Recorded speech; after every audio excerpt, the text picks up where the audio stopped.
Hello everyone and welcome back my YouTube channel. इस video में हम लोग डिस्कस करने वाले हैं the complete life cycle of machine learning. Right, कि जब भी हम कोई भी मशीन लर्निंग में मॉडल तैयार करते हैं तो उस मॉडल को तैयार करते समय हमें किन किन स्टेज पे काम करना रहता है, ये सारी चीज़ों को या कंप्लीट जो लाइफ साइकिल एक मॉडल की होती है उन सभी चीज़ों को इस वीडियो में हम डिटेल से डिस्कस करने वाले हैं। सो स्टार्ट करते हैं। राइट, जब मैंने लास्ट वीडियो में आपसे बात की थी, जब हम मशीन लर्निंग पे बात करने वाले थे कि मशीन लर्निंग बेसिकली दो कॉन्सेप्ट पे काम करता है, data and algorithm. Right, last video में ऑलरेडी मैंने इंट्रोडक्शन जब दिया था कि मशीन लर्निंग बेसिकली इन दो कॉन्सेप्ट पे काम करेगा, डेटा पर और कुछ मैथमेटिक्स यहाँ पे हम अप्लाई करेंगे, कुछ मैथ्स अप्लाई करेंगे, स्टैटिस्टिकल मॉडल अप्लाई करेंगे, जिससे कि कुछ रूल्स जनरेट होंगे या जिसको हम बोलते हैं कि एक मॉडल बनेगा जिससे भी हम जिस भी टाइप की प्रॉब्लम है, प्रेडिक्शन की प्रॉब्लम को सॉल्व करना चाहते हैं या जो भी प्रॉब्लम मशीन लर्निंग में सॉल्व करना चाहते हैं वो हमारा यहाँ पे मॉडल रिजल्ट देगा। राइट, तो इस पूरे प्रोसेस में जो हम वन बाय स्टेप बताते डिस्कस करते हैं कि सबसे पहले हमें किस कॉन्सेप्ट पे काम करना तो सबसे पहले तो सिंपल है कि आपका प्रॉब्लम स्टेटमेंट बहुत क्रिस्टल क्लियर होना चाहिए कि आपकी प्रॉब्लम स्टेटमेंट क्या है, किस चीज़ को आप सॉल्व करना चाहते हो, किस डोमेन पे आप काम करना चाहते हो, आप एग्रीकल्चर में काम करना चाहते हो, मेडिकल एप्लीकेशन पे काम करना चाहते हो। तो हमें पहले प्रॉब्लम स्टेटमेंट क्लियर होना चाहिए। एंड द सेकेंड और इम्पॉर्टेंट स्टेप्स है कि अब हम जब उस प्रॉब्लम को लेके आगे बढ़ेंगे तो उसके लिए जो डेटा लगेगा वो सबसे प्राइमरी है, डेटा। राइट, तो अब हमें सेकेंड स्टेप्स में है डेटा का कलेक्शन। तो जब भी मैं आपसे बात करता हूँ कि डेटा को आपको कलेक्ट करना है, डेटा को कलेक्ट करने की डिफरेंट डिफरेंट अप्रोचेस हो सकती हैं, इन सब चीज़ों को आपको सेकेंड स्टेप्स में करना रहेगा। राइट, तो अगर मैं यहाँ पे बात करता हूँ कि डेटा को क्या क्या टेक्निक्स हो सकती हैं कवर करने की, तो बहुत सारी टेक्निक्स हैं जिनको आप आगे वीडियोस में डिटेल से देखोगे। अगर मैं आपसे बात करता हूँ, सबसे पहले सर्वे आप सर्वे करके डेटा हम जनरली कलेक्ट करते हैं। राइट, सर्वे के बाद हम किसी भी एपीआई के थ्रू, क्लाउड से, बहुत सारे अलग अलग डिफरेंट डिफरेंट टेक्निक्स हैं जिसके थ्रू हम डेटा को कलेक्ट करते हैं। तो डेटा इम्पॉर्टेंट है क्योंकि डेटा पे मैंने पहले ही बात की है कि डेटा सबसे ज़्यादा इम्पॉर्टेंट है मशीन लर्निंग की किसी भी टाइप की प्रॉब्लम को जब हम सॉल्व करते हैं। तो जब हम डेटा को कलेक्ट करते हैं तब डेटा कलेक्शन में क्या क्या चैलेंजेस आते हैं, तो उसको हम जो थर्ड स्टेप्स है, जो सबसे इम्पोर्टेंट स्टेप्स है हमारे मशीन लर्निंग में, वो है data exploration and pre processing. Right, data exploration and pre processing. अब मैंने आपसे बात की कि हमने सबसे पहले मैंने डेटा को कलेक्ट किया है और डेटा को कलेक्ट जब किया है उस पर डायरेक्टली उस डेटा पे मैं एल्गोरिथम अप्लाई करने के पहले उस डेटा पे मुझे बहुत सारा वर्कआउट करना है।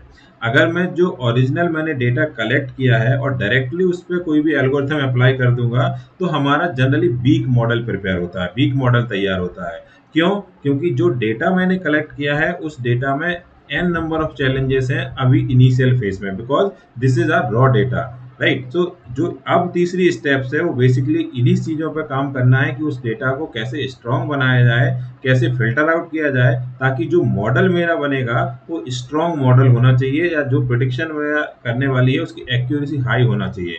राइट, तो अब मैं अगर आपसे वन बाय वन बात करता हूँ कि इसमें चैलेंजेस क्या मिलने वाले हैं जब भी मैं डेटा को कलेक्ट करता हूँ। राइट, तो सबसे पहले अगर मैं आपसे बात करता हूँ, सबसे पहले मैं अगर आपसे बात करता हूँ कि इसमें क्या चैलेंजेस हैं, तो मैं देखता हूँ कि फर्स्ट तो आपका क्या है, जब भी आप डेटा कलेक्ट करते हो तो कई बार हमारे पास लैक ऑफ डेटा मिलता है।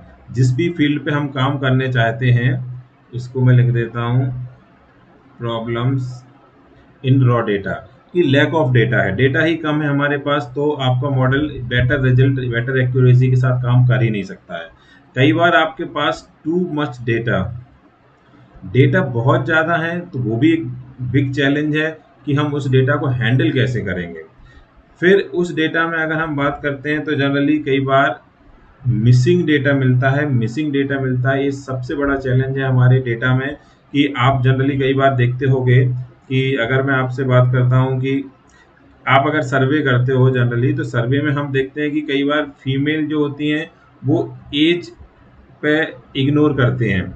अगर मैं मेल कैंडिडेट की बात करता हूँ तो वो सैलरी पे उतना ज़्यादा खुल के अपना ओपिनियन नहीं देते या किसी के सामने नहीं चाहते, तो या किसी एपीआई से क्लाउड से डेटा लेते तो मिसिंग डेटा के चांसेस हमेशा बने रहते हैं। तो वो एक बड़ा चैलेंज है कि मिसिंग डेटा है। कई बार हम देखते हैं कि डुप्लीकेट डेटा भी हमारे पास आता है, तो उसको भी हमें हैंडल करना रहेगा, किस तरीके से हम अपने डुप्लीकेट डेटा को हैंडल करेंगे, राइट। तो हाँ, एक और इम्पोर्टेंट कॉन्सेप्ट प्रॉब्लम्स है आउटलायर की।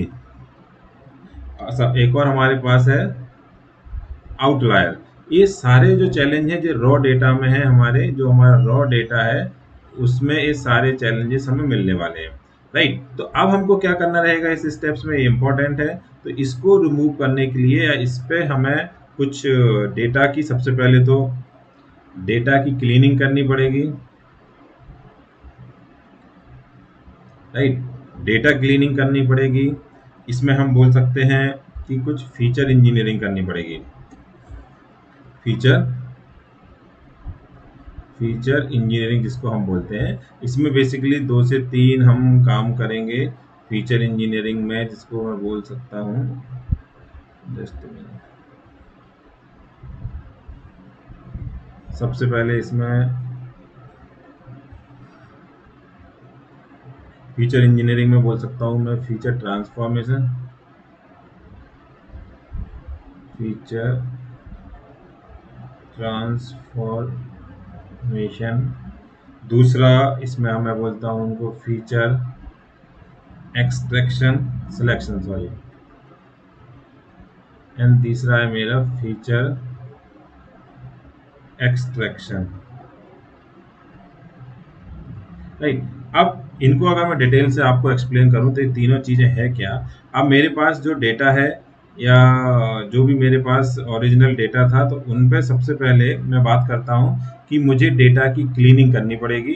डेटा में जो भी डुप्लीकेट डेटा है, आउटलायर है, उन सबको रिमूव करना रहेगा। मिसिंग वैल्यू को यहाँ पे मैं बोल सकता हूँ, जो मिसिंग वैल्यूज़ हैं उनको हैंडल करना पड़ेगा। अब इनको हैंडल करने के लिए डिफरेंट डिफरेंट टाइप्स के मेथड्स अवेलेबल होते हैं कि कैसे मिसिंग वैल्यू को रिप्लेस करना है, किस वैल्यू के साथ रिप्लेस करना चाहिए, किस टाइप की एप्लीकेशन में, क्लीनिंग कैसे करें, डुप्लीकेट डेटा को कैसे रिमूव करें, इस बहुत सारी उस पर वर्कआउट करना पड़ेगा।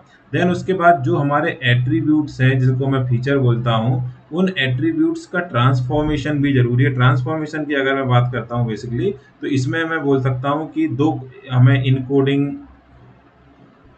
और स्केलिंग।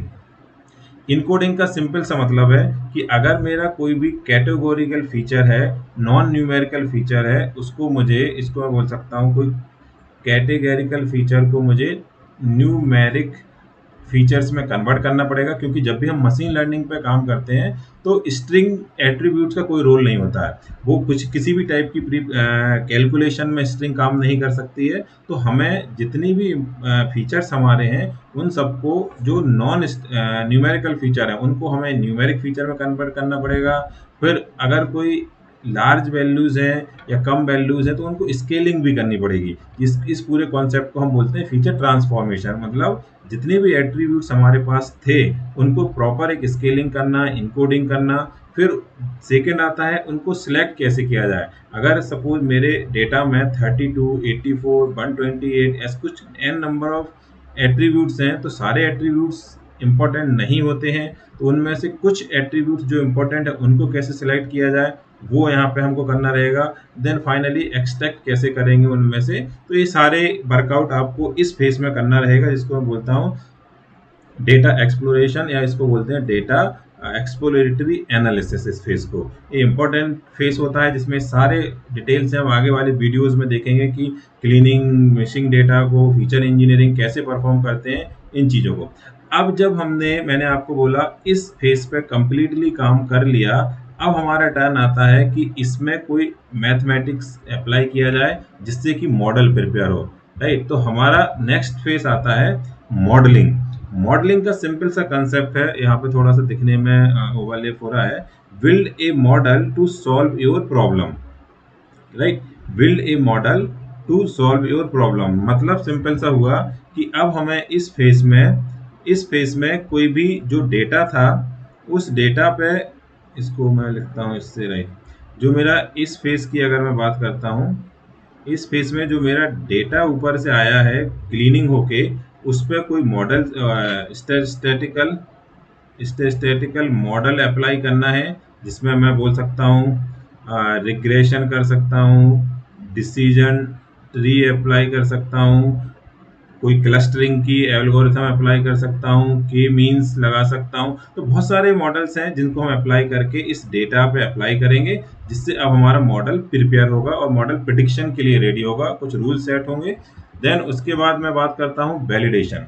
जब हमने मॉडल अपना तैयार कर लिया, जिस सबसे मिलेगा मुझे मॉडल, जो मेरा मॉडल फाइनली प्रिपेयर हुआ, फिर मैं बात करूंगा कि वैलिडेशन भी करना पड़ेगा कि did I solve the problem. जो मेरा प्रॉब्लम स्टेटमेंट यहाँ पे निकाला था वो फाइनली सॉल्व हुआ कि नहीं हुआ, इन चीज़ों को मुझे यहाँ देखना रहेगा। एंड लास्ट स्टेप्स में हम उसको करेंगे डिप्लॉय, जो क्लाइंट साइड पे इसको कहा जाएगा डिप्लॉय। तो मैं बोल सकता हूँ कि ये मेरा एक कंप्लीटली वर्क फ्लो है मशीन लर्निंग मॉडल का। सो इस वीडियो में जो हमने डिस्कशन किया, अगर मैं उसको कंक्लूड करूँ कि मशीन लर्निंग पे मॉडल से जब हम बात करेंगे तो problem statement, data collection, data exploratory analysis या प्री प्रोसेसिंग इंपॉर्टेंट फेस है इसका। देन उसके बाद हम अपनी मॉडलिंग करेंगे, जिसमें सुपरवाइज अनसुपरवाइज मशीन लर्निंग काफ़ी कुछ देखेंगे कि डेटा पे क्या अप्लाई करना है। इधर हमें supervise machine learning, unsupervise machine learning कुछ भी अप्लाई कर सकते हैं जिस भी टाइप की प्रॉब्लम है। देन वैलिडेशन करेंगे और डिप्लॉयमेंट करेंगे। सो आई होप कि ये काफ़ी डेट आपसे इसकी अंडरस्टैंडिंग हुई होगी कि कैसे हम मॉडल प्रिपेयर करते हैं मशीन लर्निंग में। सो प्लीज़, अगर ये वीडियो यूज़फुल हो, इसका कंटेंट यूज़फुल हो, तो लाइक शेयर एंड सब्सक्राइब जरूर करें। Thank you very much.